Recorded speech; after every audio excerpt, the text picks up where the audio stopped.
اعوذ باللہ من الشیطان الرجیم بسم اللہ الرحمن الرحیم۔ اللہ تعالیٰ نے اپنے پیغمبر کے ذریعے ہم تک ایک انعام پہنچایا ہے۔ وہ کون سا انعام ہے جس کے بارے میں آپ کے سامنے چند باتیں رکھنا چاہتا ہوں۔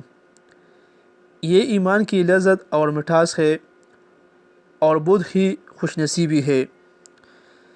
جس طرح کھانا انسان کی جسمانی ضرورت ہے، اسی طرح ایمان روح کی ضرورت ہے۔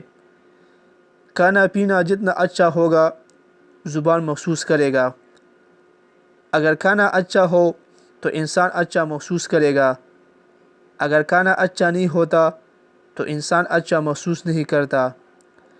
اسی طرح انسان کا روح بیمار ہو جائے، ایمان کمزور ہو جائے تو سب کچھ انسان کو اچھا نہیں لگتا۔ اگر ایمان مضبوط ہو تو دنیا کی چھوٹی سے چھوٹی نعمت اچھی لگے گی۔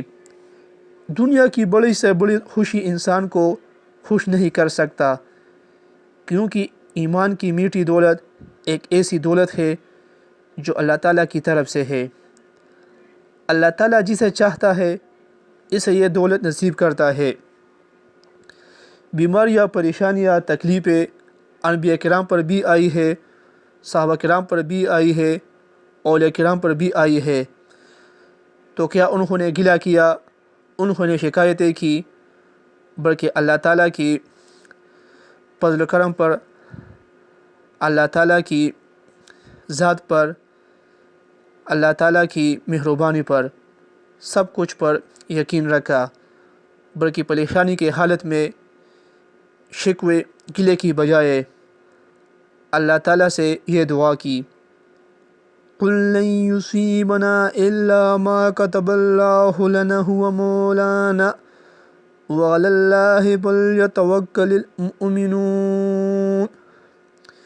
یہ وہی دعائیں ہے جس کی بدولت انبیاء کرام نے، صحابہ کرام نے، اولیاء کرام نے اللہ تعالیٰ کی ذات پر کامل یقین کے ساتھ بھروسہ کر کے ان تکالیف کا، ان تمام پریشانیوں کا مقابلہ کیا، اور اللہ تعالیٰ کی فضل و کرم سے وہ ان تمام مصیبتوں سے چھٹکارا پانے میں کامیاب ہو گئے۔